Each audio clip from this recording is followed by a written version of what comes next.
ఈ వీడియోలో Persian దండయాత్రలు Cyrus మరియు డేరియస్ గురించి చూడబోతున్నాం.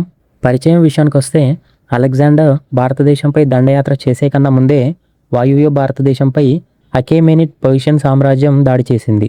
ఈ పర్షియన్ దండయాత్రలో ముఖ్యమైన ఇద్దరు రాజులు Cyrus II, Cyrus the great మరియు Darius I. Cyrus the great విషయానికి వస్తే ఇతని కాలం సుమారు క్రీస్తుపూర్వం 550 నుండి 530 వరకు కొనసాగడం జరిగింది. Cyrus the great Achaemenid Persian సామ్రాజ్యాన్ని స్థాపించాడు. క్రీస్తుపూర్వం 539 ప్రాంతంలో తన సామ్రాజ్యాన్ని వాయువ్య భారతదేశంపై విస్తరించి గాంధార ప్రాంతంలోని కొంత భాగాన్ని తన ఆధీనంలోకి తీసుకున్నాడు. అయితే భారతదేశంలో అతని పాలన కొద్ది ప్రాంతాలకే పరిమితమైంది. డేరియస్ I ఇతని కాలం సుమారు క్రీస్తుపూర్వం 522 నుండి 486 వరకు కొనసాగడం జరిగింది.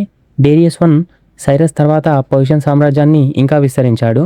అతను సింధు నది లోయ ప్రాంతాన్ని జయించాడు.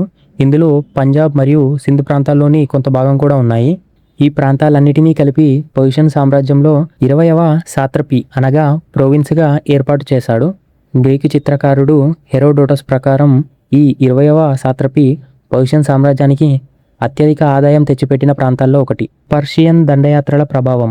పర్షియన్ దండయాత్రల వల్ల భారతదేశానికి పశ్చిమ ఆసియా దేశాలతో వాణిజ్య సంబంధాలు, సాంస్కృతిక సంబంధాలు మరింత పెరిగాయి. పర్షియాలో ఉపయోగించే అరమాయిక్ లిపి తర్వాత వాయువ్య భారతదేశంలో విస్తరించి ఖరోష్టి లిపి అభివృద్ధిపై ప్రభావం చూపించింది. అలాగే పర్షియన్ సాత్రపీ అనగా ప్రావిన్స్ పరిపాలన విధానం తర్వాత వచ్చిన మౌర్యుల పరిపాలన వ్యవస్థపై కూడా ప్రభావం చూపించింది.